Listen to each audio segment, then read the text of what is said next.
আমার প্রিয় চাকরি প্রত্যাশী ভাই ও বোনেরা, কেমন আছেন আপনারা সবাই? আশা করি অনেক ভালো আছেন।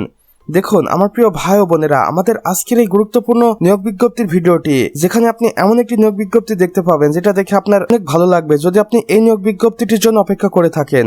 দেখুন, বাংলাদেশ গণপ্রজাতন্ত্রী সরকার কর্তৃক প্রতিষ্ঠান প্রতিরক্ষা মন্ত্রণালয়, গণভবন কমপ্লেক্স, শেরেবাংলানগর, ঢাকা, এখানে অফিসিয়াল ওয়েবসাইটটি দেওয়া রয়েছে এবং নিয়োগ বিজ্ঞপ্তিতে কর্তৃপক্ষ বলেছেন প্রতিরক্ষা মন্ত্রণালয়ের খাতভুক্ত নিম্নবর্ণিত শূন্যপদ সমূহে অস্থায়ী ভিত্তিতে সরাসরি জনবল নিয়োগ দেওয়া হবে। আর এর জন্য আপনাকে অবশ্যই বাংলাদেশের স্থায়ী নাগরিক হতে হবে, অন্যথায় আপনার এই নিয়োগ বিজ্ঞপ্তিতে আবেদন গ্রহণ করা হবে না। তাই আপনি যদি দেশের বাইরে কিংবা দ্বৈত নাগরিক হয়ে থাকেন তাহলে এই নিয়োগ বিজ্ঞপ্তিটি আপনার জন্য নয়। এখানে দেখুন পদ সংক্রান্ত তথ্য। সর্বমোট পদ সংখ্যা রয়েছে 1742টি, আর যেটা বিভিন্ন ক্যাটাগরিতে বিভক্ত থাকবে। এবং এই গুরুত্বপূর্ণ নিয়োগ বিজ্ঞপ্তিতে আপনি আবেদন করতে পারবেন 15 এপ্রিল 2026 থেকে, এবং আবেদনটি শেষ হবে 17 মে 2026-এ। এখানে দেখুন পদের বিন্যাস দেওয়া রয়েছে। আসুন এক নজরে এই গুরুত্বপূর্ণ পদের বিন্যাসটি দেখে নেই। উপসহকারী পরিচালক 42 জন, এখানে স্নাতক পাশ করে আবেদন করতে পারবেন। এরপর রয়েছে উচ্চমান সহকারী 120 জন, যেখানে স্নাতক পাশ করে আবেদন করতে পারবেন। এরপর রয়েছে 7 মুদ্রাক্ষরিক কাম কম্পিউটার অপারেটর, যেখানে 85 জনকে নিয়োগ দেওয়া হবে। এখানে আপনি স্নাতক পাশ করে আবেদন করতে পারবেন, প্লাস কম্পিউটার টাইপিংয়ে ব্যাপক দক্ষতা থাকতে হবে। এরপর রয়েছে অফিস সহকারী কাম কম্পিউটার মুদ্রাক্ষরিক, যেখানে 450 জনকে নিয়োগ দেওয়া হবে।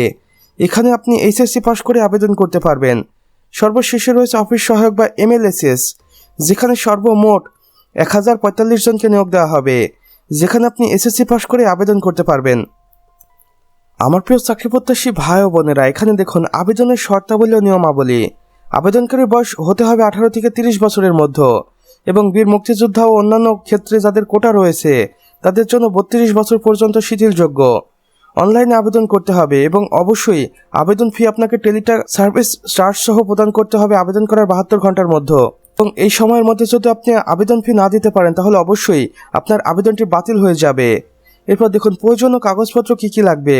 মৌখিক পরীক্ষার সময় সকল শিক্ষাগত যোগ্যতার সনদপত্র, চারি সনদ, নাগরিকত্ব সনদ ইত্যাদি লাগবে, এবং জাতীয় পরিচয়পত্রের মূল কপি প্রদর্শন করতে হবে। এবং এই নিয়োগ বিজ্ঞপ্তিতে আপনাকে কিভাবে আবেদন করতে হবে সেটিও বলেছেন কর্তৃপক্ষ। দেখুন, ভিজিট করুন অফিসিয়াল ওয়েবসাইটে অথবা নির্ধারিত পোর্টালে, যেখানে আপনি আবেদন করার জন্য সুযোগ পেয়ে যাবেন।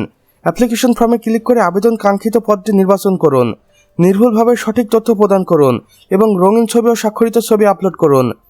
আবেদনের সম্পূর্ণ হলে ইউজার আইডি পাবেন। উক্ত আইডি ব্যবহার করে 72 ঘন্টার মধ্যে টেলিটক প্রিপেড সিমের মাধ্যমে আবেদন ফি জমা দিন। এবং বিশেষ দ্রষ্টব্যে কর্তৃপক্ষ বলেছেন, শেষ তারিখ ও সময়ের জন্য অপেক্ষা না করে যথেষ্ট সময় হাতে রেখে আবেদন কার্যক্রম সম্পূর্ণ করুন ধীরে ধীরে। এবং সতর্কতায় আরও বলেছেন, নিয়োগ সংক্রান্ত যে কোনো তথ্যের জন্য শুধুমাত্র মন্ত্রণালয়ের অফিসিয়াল ওয়েবসাইটটি অনুসরণ করুন। কোনো প্রকার অবৈধ লেনদেন বা তদবিরের প্রার্থীর অযোগ্য হিসাবে গণ্য করা হবে, তাই দালাল থেকে দূরে থাকুন। তো আমার প্রিয় চাকরি প্রত্যাশী ভাই ও বোনেরা, আমাদের আজকের ভিডিও এতটুকুই। ভিডিওটি ভালো লেগে থাকলে অবশ্যই একটি লাইক করে দিন, এবং কমেন্ট বক্সে লিখে জানান আমাদের আজকের ভিডিওটি আপনাদের কেমন লেগেছে।